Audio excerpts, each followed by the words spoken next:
여러분 안녕하세요. 오늘은 인권 다문화 소수자들에 대해서 이야기를 나누는 시간입니다. 여러분 바깥에 다니면 정말 많은 외국인들이 눈에 보이실 텐데요. 누가 누군지 모를 정도로 한국말 잘하죠. 요즘에는 한국말을 잘하는 외국인들이 점점점 늘어나고 있는데요. 국내 다문화 가정수가 2018년 이래 100만 원 가구가 이루어졌고요. 국내 체류 외국인이 240만 명에 달할 정도로 정말 많은 숫자를 가지고 있어요. 선생님 또한 한국에서 11년 동안 생활하면서 한국 생활과 한국 언어에 대해서 익혔어요. 그럼에도 불구하고 선생님은 가끔씩 이거는 차별인 것 같다 라는 느낌을 받는 경우도 있거든요. 그게 언제냐? 이런 것에 대해서 조금 더 풀어가면서 다문화 인권 소수자들의 의견에 대해서 여러분에게 알려드리려고 합니다. 선생님은 사실은 외국인이긴 하지만 보통 생김새라든지 겉모습을 봐서는 선생님을 외국인이라고 예측하기 어렵다고 해요. 동의하시죠? 그런데 선생님은 신분증을 보여주는 순간부터 선생님이 외국인이라는 느낌을 받을 때가 있어요. 신분증을 제시해야 되는 기관이 어디죠? 네, 은행이나 동사무소 같은 곳들일 텐데요. 선생님은 은행이라든지 동사무소 가면 신분증 보여드리기 너무 싫어요. 그 이유는 선생님이 신분증을 보여주잖아요, 은행에. 그러면 은행원이 갑자기 눈빛부터 달라져요. 아이고, 고생이 많으시네요. 남편이 몇 살이에요? 부터 시작이 돼요. 선생님은 그때마다 처음엔 한국말 몰랐기 때문에 해맑게 몇 살이에요? 라고 말을 했었는데 점점 그 질문이 조금 실증나지더라고요. 점점 주변 시선들이 다가워졌어요. 너무 안 좋게 느껴졌어요. 그 이유는 이렇게 치약을 다른 사람들이 안 받는데 나만 받네? 라는 느낌을 제가 받게 되었거든요. 이런 거 안 줬으면 좋겠다, 감사합니다 라고 말하고 싶지만 어떻게 보면 그 직원이 저를 위해서 챙겨주고 싶고 배려하는 마음일 수도 있다. 그러면 이거를 표현하기가 어렵잖아요. 난 받기 싫은데 직원은 저를 위해서 배려했다고 생각하는 거거든요. 그래서 이런 애매모호한 것들이 생활하면서 많이 느껴져요. 여러분도 한국 말고 다른 나라에 가게 된다면 비슷한 경험들을 많이 보실 수 있어요. 예를 들면 미국은 대한민국만큼 외국인들이 엄청 많이 살아요. 어쩌면 대한민국보다 훨씬 많은 외국인들이 함께 사는 세상이에요. 유나이티드 스테이트라고 하는 것처럼 정말 외국인들이 함께 모여있는 나라인 것만큼 역사도 길어요. 하지만 최근에도 인종차별에 대한 문제들이 심각해지고 있어요.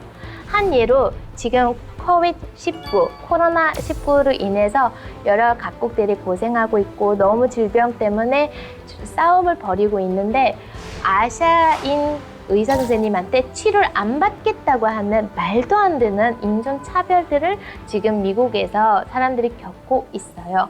외국인, 이민자 역사들은 정말 오래된 역사를 가지고 있는 나라임에도 불구하고 이렇게 됐는데 한국은 다문화 사회가 생긴 지가 30년 조금 안 됐어요.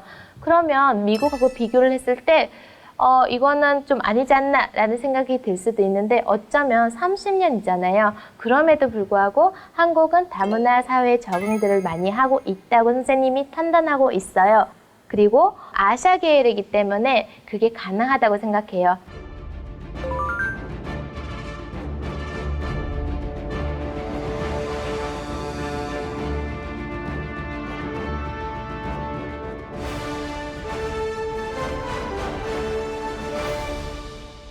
우리 단원들 중에서 방글라데시에서 봉사활동 했던 친구가 있었는데요. 이 친구는 관광객들이 거의 없는 외국인이 이제 많이 다니지 않은 방글라데시 한 지역에서 돌아다니고 있었대요. 그런데 딱 보기에는 중국인이라고 오해하는 경우가 있더라고요. 피부 색깔 때문에.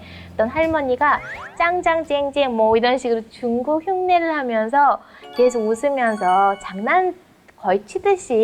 장난치듯이 근데 장난쳤다고 해서 그게 웃음으로 받아주면 나는 웃음으로 받아주면 그게 장난이 아닐 수도 있는데 기분 나쁘게 내가 받아들인다면 그것이 바로 인권 침해일 수도 있고 인권 차별이 될 수 있거든요. 이거는 그 친구가 그 장난이라고 받아들이기보다는 이거는 명백한 인권 차별이다라고 본인이 생각했다 하더라고요.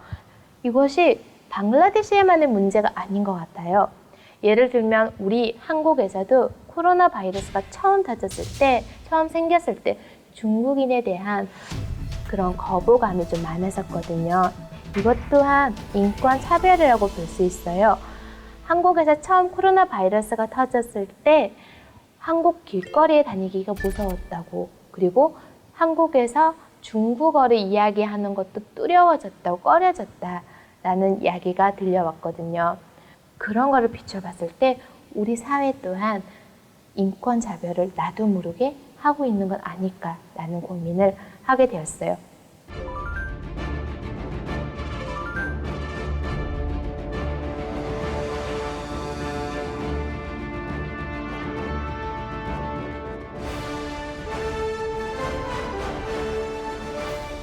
여러분, 다문화 인권이라고 말을 했을 때 무엇이 떠오르나요?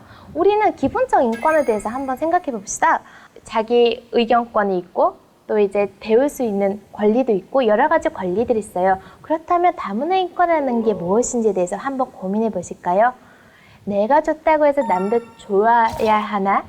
라는 질문부터 고민해 보시는 것이 아마 답을 찾는 데 필요할 것 같아요. 있는 그대로 인정해주는 자세가 참 필요하다라는 것을 말씀을 드리고 싶어요. 이것이 바로 다문화 인권의 출발점이라고 선생님이 생각을 하고 있어요.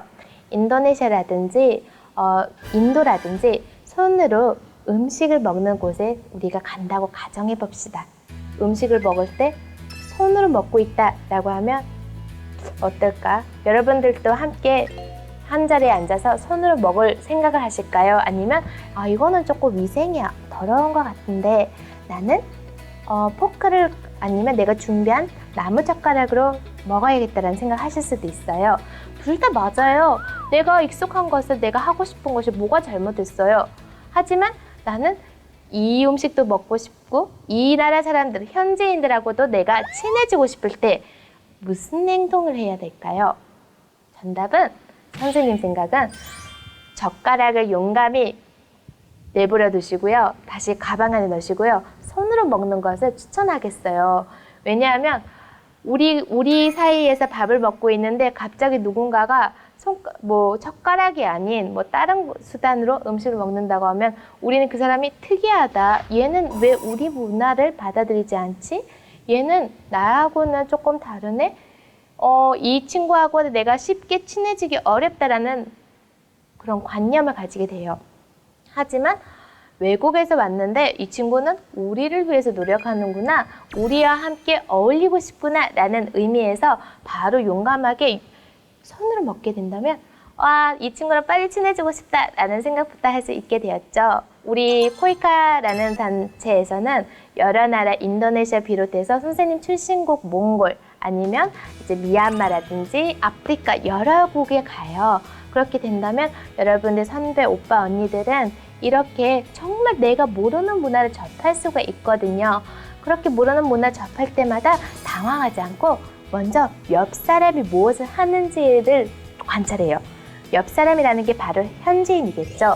그 현지인이 하는 그대로 따라하면 여러분들은 실수 없이 잘 외국에서 생활할 수 있거든요. 다른 나라 사람들에 대해서 인권을 존중하고 의사를 존중하고 문화를 존중하는 자세부터 시작이 되거든요. 현지인이 뭘 하는지를 따라하고 그리고 인정하고 그것을 받아들이는 자세부터 시작이 돼야 된다고 선생님이 생각해요. 오늘은 선생님 경험과 그리고 여러 나라 사례들을 함께 비교하면서 이야기가 되었는데요.